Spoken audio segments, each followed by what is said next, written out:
the developments in Afghanistan will have dramatic impact and changes on our lifestyles, on our security responses.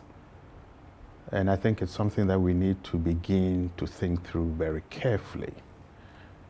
I'm actually quite surprised that our multilateral institutions have not spoken, that our leaders have not spoken, because the Taliban victory sends a clear signal to the multiplicity of violent extremist organizations in the Sahel and in West Africa that victory is possible. With persistence. With persistence, with determination. And the Taliban victory in Afghanistan is the single most powerful support to these groups in the last decade and a half, because now they know that with persistence and determination, they can also win, but also that they will learn from the Taliban. The usage of social media, the moderation of their narrative, the operational approaches to dealing with communities. And I think with our security forces that are underfunded, poorly trained, with communities that feel excluded, in which the center is so far away from the periphery, we will see several things happening. We will see a much more bolder attempt at engaging security forces. Over the next couple of weeks, we will see the transfer of massive resources to the affiliate groups. So it's going to be very difficult. But let me say this very quickly. The Taliban victory in Afghanistan also represents and challenges all of us to ask some very tough questions. What is the nature of security force assistance that our partners deliver? How do they deliver that assistance? Under what conditions? Who are those that they select to partner in the delivery of this assistance? You know, Ghana has been receiving security force assistance for probably close to 60 years. My argument, unlike in other countries where it has failed, Mali, Niger, Cameroon, and elsewhere, is that we are a small, tightly knit society, irrespective of the government in power, driven by a desire to integrate and to protect our societies, and over time have built resilient, responsive society. That is the difference between Ghana, Afghanistan, Mali, Burkina Faso, Niger, and elsewhere. So directly as a country, we may not be affected by Taliban victory, which is thousands of miles away from us, but the confidence it gives to our own local problem is what you are looking at. But also Islamic State in the Greater Sahel, to Akim, to Mujao, to JNIM, and all those groups, Islamic State in West Africa province, all those groups will now be emboldened to challenge statutory security forces. And as I'm saying, they will also change their narrative. You know, the Taliban victory was not a victory that was won on the battlefield. It was a victory that was won in cyberspace.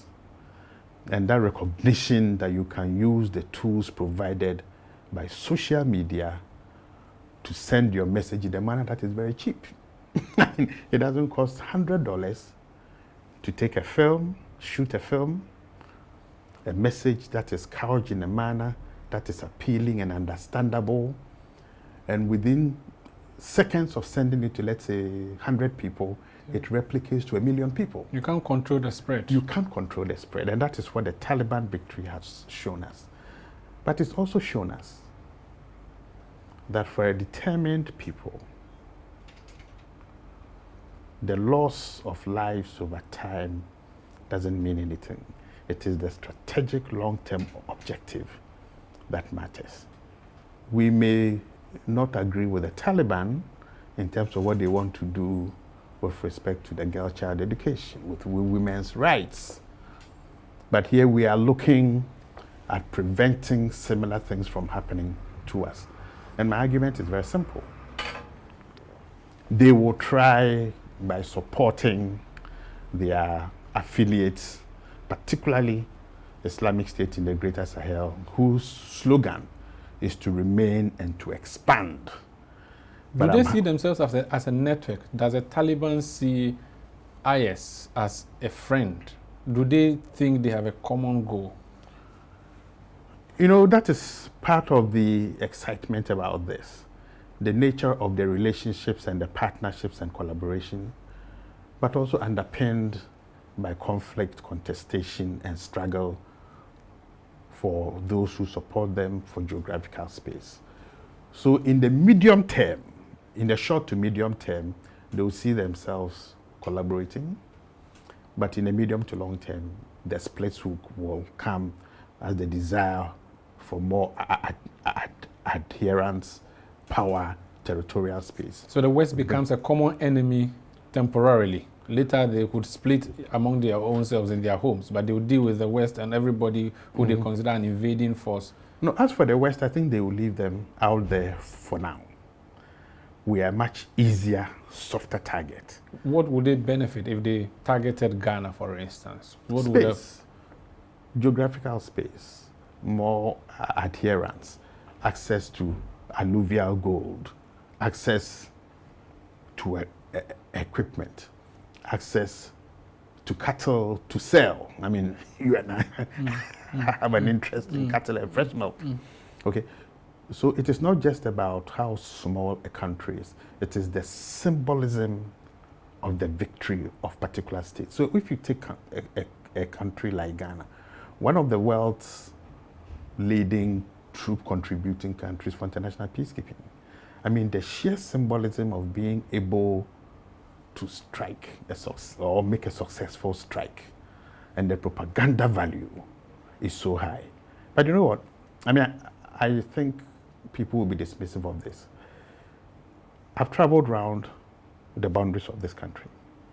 They may not be the most secure, but the communities along those boundaries are interested in keeping their communities secure, in keeping their communities functioning, and in ensuring that their livelihoods are not undermined. That creates a strong, solid basis for partnership with government and its agencies. So we need to strengthen those bonds between those who govern and then those who are governed.